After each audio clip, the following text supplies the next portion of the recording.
complete.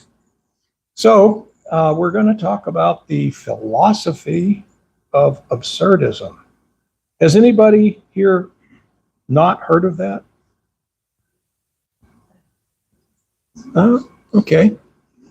So this is something that it was kicked around a lot right after, well, in the 40s and the 50s, right after World War II, it got very popular.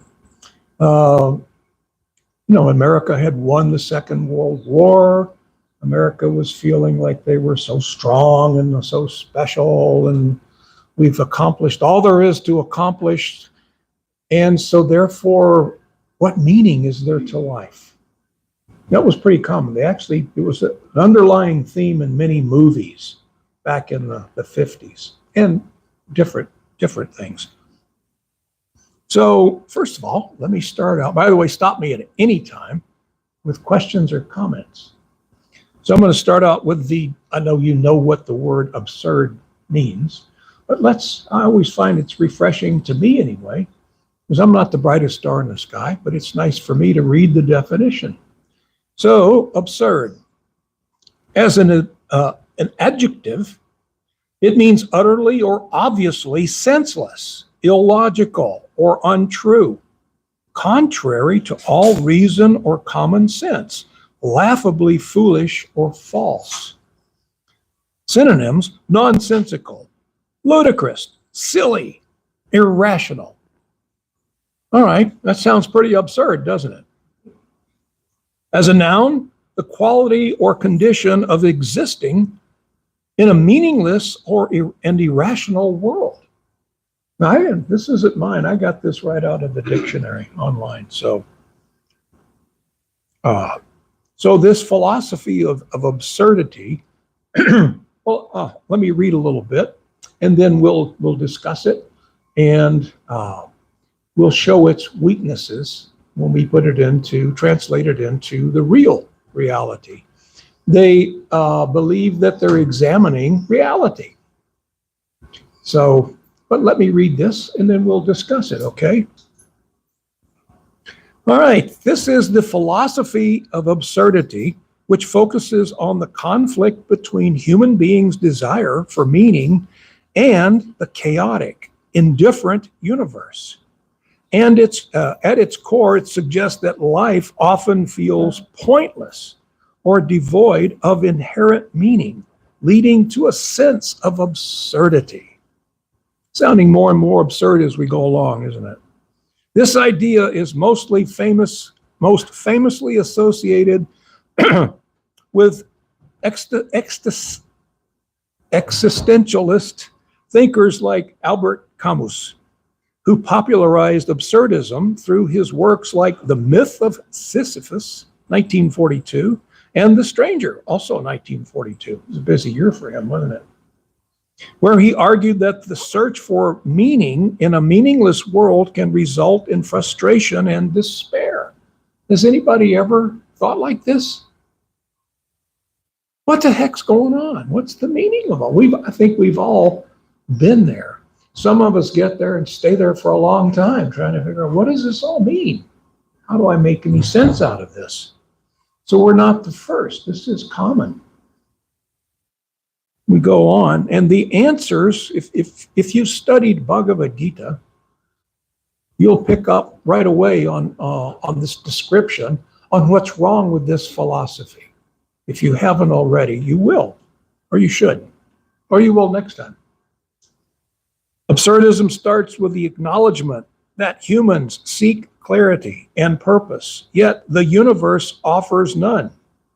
This clash creates a sense of absurdity, where individuals grapple with the existential questions but find no satisfactory answers. Camus suggested that instead of surrendering to despair, one should embrace the absurd and continue to seek joy and meaning in life, even if it is ultimately fleeting. Wow. That's his answer to the absurdity of existence. Just grin and bear it.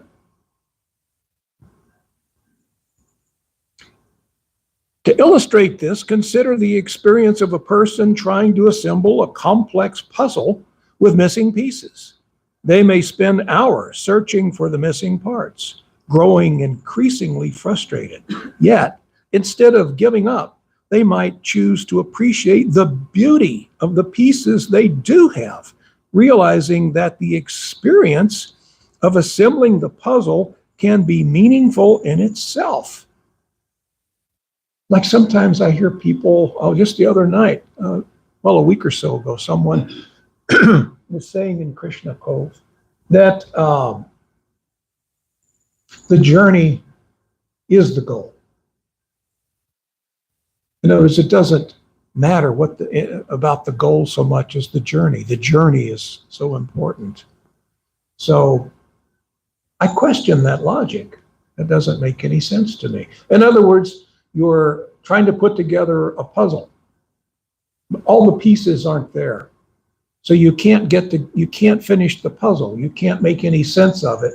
But you should enjoy putting the pieces together. All right. If you can do that and be happy with that, fine. So, here's another good example. Absurdism emerges from existentialism, focusing on the inherent conflict between human beings' quest for significance and the indifferent nature of the universe. This philosophical stance is particularly articulated by Albert Camus, who contended that life is intrinsically absurd due to its lack of clear purpose or meaning. He believed that this absurd condition arises when individuals become aware of the disparity between their aspirations for clarity and the universe's silence regarding those aspirations. Anybody catching on to what's wrong with this philosophy yet? Show of hands, anybody? I thought you probably were sniffing it out. He goes on. Camus introduced the concept of the absurd hero, exemplified by the figure of Sisyphus, which was one of his books. Condemned to roll a boulder up a hill only for it to roll back down each time he rolls it to the top.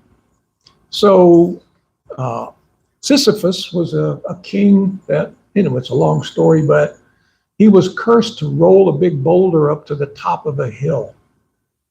And then it would roll back down. And then he would roll it back up. And then it would roll back down. And then he would roll it back up.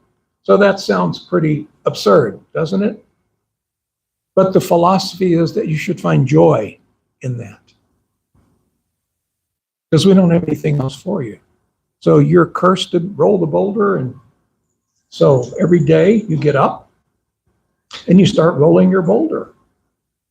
And then tomorrow you're going to have to start rolling that boulder again. And we should just buy into that's about as good as it's going to get. We've just disproved that, though, haven't we? We had his kirtan, which was pretty rock'em sock'em. That was so. There is more to life than just rolling your boulder up and down that hill, isn't there? So Camus argued that Sisyphus finds meaning in this perpetual labor, suggesting that individuals can create their own meaning through their experiences and choices in an otherwise indifferent universe. We've heard this before, haven't we? You create your own meaning. You have your own relative truth. We've argued with people before who claim that they have their truth. I have my truth, and you have your truth. Your truth is your truth. My truth is my truth. Does that make any sense? Isn't there an absolute truth? I mean, you can't say 2 + 2 is 4 for me, and that's my truth. And then someone else says, well, my truth is 2 + 2 is 3. And, okay, we're both right. No, there are absolutes. There truly are. We can prove that, but not right this very minute. But we can do that if you like. So this philosophy of absurdity posits that while the universe may not provide answers, the journey of confronting and embracing the absurd can lead to personal freedom.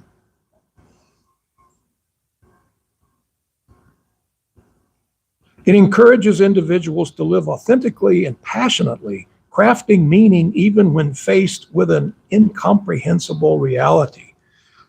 Back in the 60s and the early 70s, the very early 70s, before I came in contact with Srila Prabhupada and his devotees, I would have been all over this.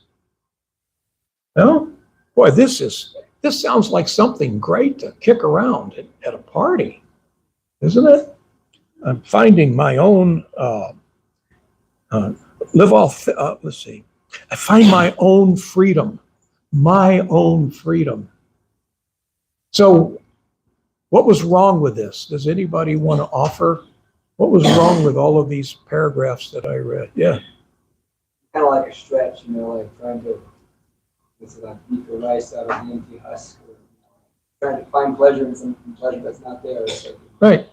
It's like if someone gives you some type of terrible, nasty, disgusting thing to eat, and you try to find the pleasure out of it. It's stretch, you're always stretching to find happiness that's really not there.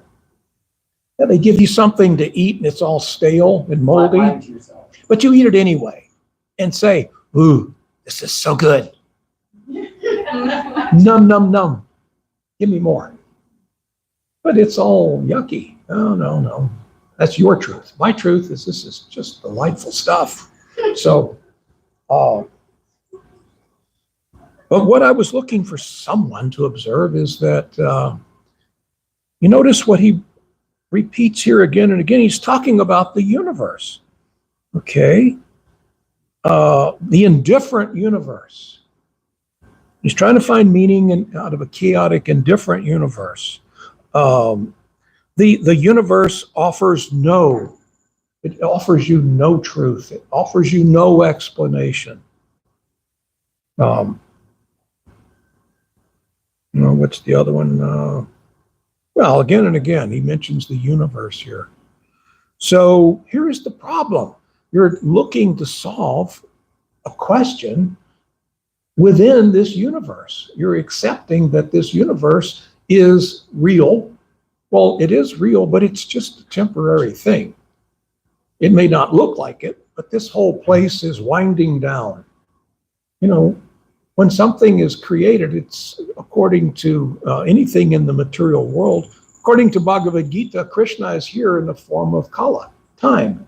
And time is the destroyer of worlds. If it wasn't for time, you'd never have to change the oil in your car. Nothing would ever wear out, you see. But time wears everything out. So I'm going to look for answers within this incomplete universe because I'm attached to there not being a supreme power. I am attached to that concept. I want there to not be a supreme. So in other words, I depend on the universe. And this parts of this philosophy have bled over into the modern day philosophies that we hear from the New Age about put it out to the universe. You have troubles, put it out to the universe. What do you expect the universe to do for you? Come on, let's get serious. They even admit it's a universe offers nothing. Well, some big rocks floating around out there, they're probably not going to help you very much. So we say that because we don't know any better. We run out of knowledge. It's like if you go to the store and you want to buy a big shopping cart full of groceries. And you get up to the checkout counter and you run out of money. So they've run out of intelligence. They can't explain this. I don't want to admit that there may be a God, so let me try to find answers to everything within all this garbage that's going on around me. And I'm admitting that it doesn't have any answers. So I should just go on with it. All of this rather than let me accept some higher knowledge. Let me act, if I'm really sincere, let me get higher knowledge. So, as you might be suspecting, I have some verses from the Bhagavad Gita where Krishna will easily and quickly explain all of this. By the way, before I forget it, I better say this now so I don't forget it. I have been gifted 2 sets of neem wood japa beads. Does anybody know? Everybody knows what these are, right? We use these to chant on them. You hold the bead and you say, Hare Krishna, Krishna Krishna, Hare Hare, Hare Rama, Rama Rama, Hare Hare. Then you go to the next bead and the next bead, all the way around. Okay? So I'm going to give these to 2 people. Does anybody want to start chanting Hare Krishna? I saw that. No. Huh? You've got japa beads? Okay, what about you? Huh? Do you have japa beads? Huh? Julia? Yeah, but you got to come and get them. I'll give them to her. These are really nice. These are new. These are leftover. We had an initiation ceremony on Thursday, and this is what's left over.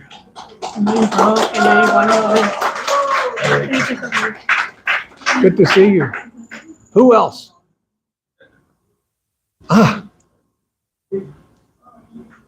was hoping that you would want these. All right. Now here's what you need to do. Chant at least 1 round a day. If that's not enough, chant 2. If that doesn't satisfy you, chant more. Okay? You don't have to feel the despair of the universe not talking to you or the universe not giving you clues to what life is all about. Sit down and chant Hare Krishna. You know, this moment that we had before I started talking, this kirtan, was pretty sweet, wasn't it? It doesn't have to end. So you can chant the kirtan together. You can chant japa by yourself. You can chant japa with other people. So use those beads, chant. And when you wear them out, we'll give you some more. Is that okay? So what does Krishna say to explain this? How do we make sense out of a universe that doesn't offer us any clues? I've never expected rocks to give me any clues. I don't care how big they are. You know, there's I don't know if it's been discovered different, but there's a Stone Mountain, Georgia. Has anybody heard of Stone Mountain, Georgia? Yeah, I think it's actually a town, but there's a big, huge rock, the size of a mountain, sticking out of the ground. It's one solid rock. Of course, they've carved on it and things like that. So, I remember I used to go there. This huge, gigantic rock. And you know what? They said it was the biggest rock on the planet that they knew of. So it was a really big rock, size of a mountain. It never told me anything. If I had prayed to it every day, it wouldn't have given me anything. So if I pray to a bigger rock that's thousands, hundreds of thousands of miles away, like a planet or a whole group of planets, what am I supposed to expect it to give me? Nothing. You're not going to get it. So Krishna says, this is Bhagavad Gita chapter 2. We're going to read a few verses. I'll try to do it quickly so that we can have some discussion. Krishna says in verse 12, never was there a time when I did not exist, nor you, nor all these kings, nor in the future will any of us cease to be. Krishna is saying there's a bigger picture here than just you and your universe. We've already agreed that the universe is temporary. Everything here is temporary. But yet, the Supreme Godhead is saying you are not temporary. Never was there a time when you did not exist. Never will there be a time when you will cease to be. All right, so, well, that's comforting. That's a little bit more than we get from the universe, isn't it? Krishna goes on, the next verse. As the embodied soul continuously passes in this body, from boyhood to youth to old age, the soul, that would be you, the eternal part, similarly passes into another body at death. A sober person is not disturbed by such a change. Krishna is saying this change of body shouldn't disturb you.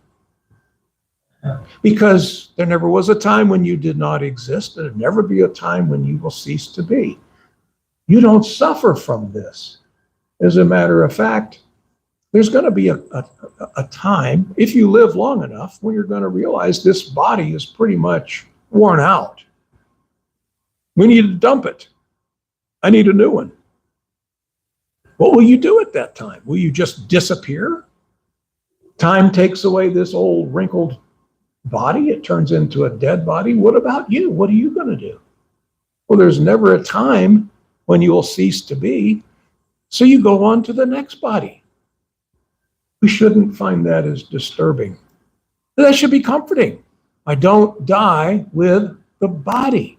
The body's guaranteed to die. Krishna is guaranteeing that you, the soul, will not ever die. Will never perish.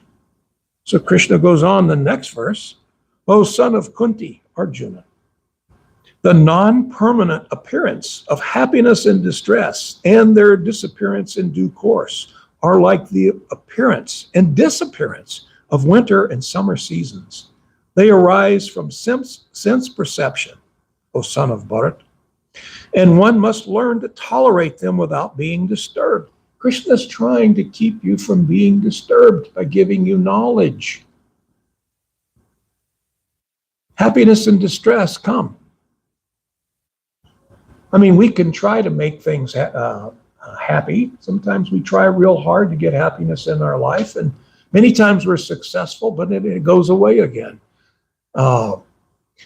Most of us don't often try to cause distress in our lives, although we are probably responsible for most of the distress that we endure.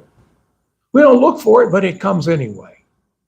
Krishna is saying, don't let this appearance and disappearance of happiness and distress disturb you. Krishna is trying to comfort you. Here's some knowledge to give you. It's going to come and it's going to go. We need something in between or something other than happiness and distress to keep you satisfied and happy. Chanting Hare Krishna does a pretty good job of that. Or having some loving relationship with the Supreme. Sharing in the knowledge that he gives us in Bhagavad Gita is a really big boon to help us understand and to deal with times when we're feeling distress.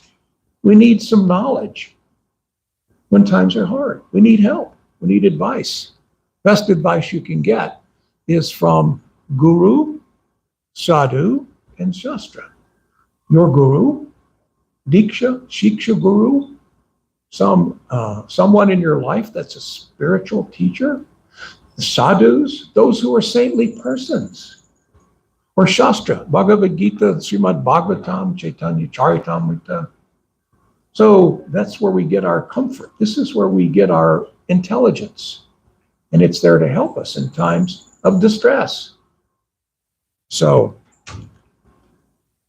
Krishna goes on, O best among men, Arjuna, the person who is not disturbed by happiness and distress and is steady in both is certainly eligible for liberation. If you can tolerate happiness and distress and it's changing, it makes you eligible for liberation. Once you start to understand the rules of the game of life in this material world, you become eligible for liberation if you gain enough transcendental knowledge. So we get that from Guru, Sadhu, Sastra, not speculation, or what I think I want to do that makes me feel good. You see, your chances are you're not going to sit down and figure out everything there is to know just from your own mind. You need help. We need help in anything that we're going to do. We need someone to teach us. We're going to be a doctor, an attorney, an accountant, an automobile mechanic, computer scientist. Somebody that has that knowledge has to give it to you. Why would spiritual life be any different? You don't want to speculate it. You don't want to get it from someone who speculated it. You want to get it from the real source. Srila Prabhupada has tirelessly interpreted so many wonderful books of knowledge spoken by the great sages and Krishna himself, Lord Chaitanya himself. It's available in almost any language, except what's that language from Star Wars that Klingon. Yeah, I don't know if it's been translated into Klingon yet, but we're probably working on it. Anything else? So that's not an excuse. Why? Do you have it in Romanian? Yeah, we do. You see, so you can read this if you're interested. If you want the answers, you can read. So I've got maybe time for one very quick question or comment. So sometimes we hear about in the Bhagavad Gita or in Srimad Bhagavatam, we hear about people, we hear about astrology, we hear about people praying to like the sun god, Brihaspati, who's Jupiter, we hear about the moon god and various demigods. And I was wondering if you can kind of shed light on that, because that's kind of a universal principle amongst many spiritualities, that there are entities behind these objects in the universe. And so it's kind of personal. That's a good point. It's like if you're going to ask if you're in marketing and you need someone to make a decision on buying your product or service, you need to talk to the highest person on the ladder, because there are people who have the authority to say no, but they don't have the authority to say yes. You need to talk to their boss, the person who has the authority to say, yes, I will do that. There are many authorities, but there are many authorities who don't have full authority, you see. And if they're going to be able to help you, they're going to have to go to the ultimate source anyway. Krishna says in Bhagavad Gita, I am the source of all sources. If someone is going to give you, some demigod is going to give you some boon, where's he going to get it? Is Lord Shiva a creator? Is he a source?